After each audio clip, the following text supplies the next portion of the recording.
Yani tabii ki mülk sahiplerine bir çağrımız var. Biraz vicdanlı olmalarını istiyoruz öncelikle. Hem mülk sahibi hem ev sahipleri, mağaza sahipleri geçen senelerden zaten 2-3 senedir çok fazla artmaya başladı.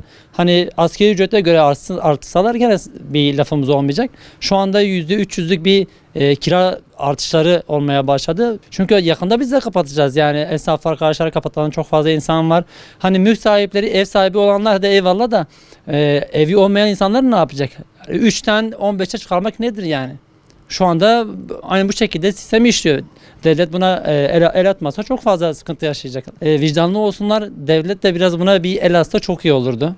Yani bunu bekliyoruz şu anda, böyle bir çözüm bekliyoruz. Buranın Gülistan Caddesi sanki Gülistan Caddesi değil de İstanbul İstiklal Caddesi'dir. Kiralar almış başını gidiyor.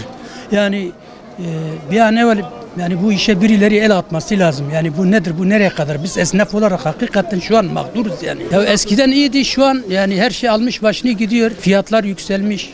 Bir şey alamıyorsun. Ondan dolayı mülkiyet sahipleri de diyor kiralar mecbur, yapacak bir şey yok. Yani israflıdan ziyade yani hakikaten artık kepeği indirmek derecesine gelmişiz. Artık kurtarmıyor. Gerçekten kira, elektrik, doğalgaza çalışıyoruz. Ne kadar artış yapıyor kiralarda? Ya kiralar şu an zaten devletin belirlediği %25 artışın 3 mislisi üzerindedir zaten şu an. Birileri bu işe el atması lazım. Gerçekten bu kiralar aldı başına gidiyor. Devletin bu konuda daha da itinaylı davranması lazım.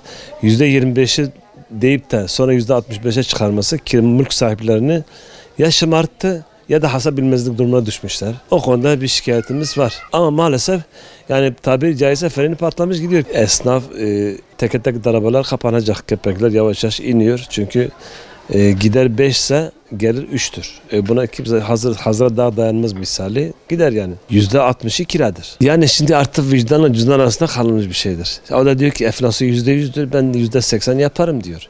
Herkes kendince haklıdır yani. Yani burası diyelim ki 5 ise 10 oldu. 10 ise 25 oldu. Yani bir denge yok. Bu dengenin sağlanması lazım. Yani devlet illa ki buna bir sınır getirmesi lazım. Yoksa esnaf da kepenk kapatacak, devlet de vergiden muaf alacak. Gidişat o.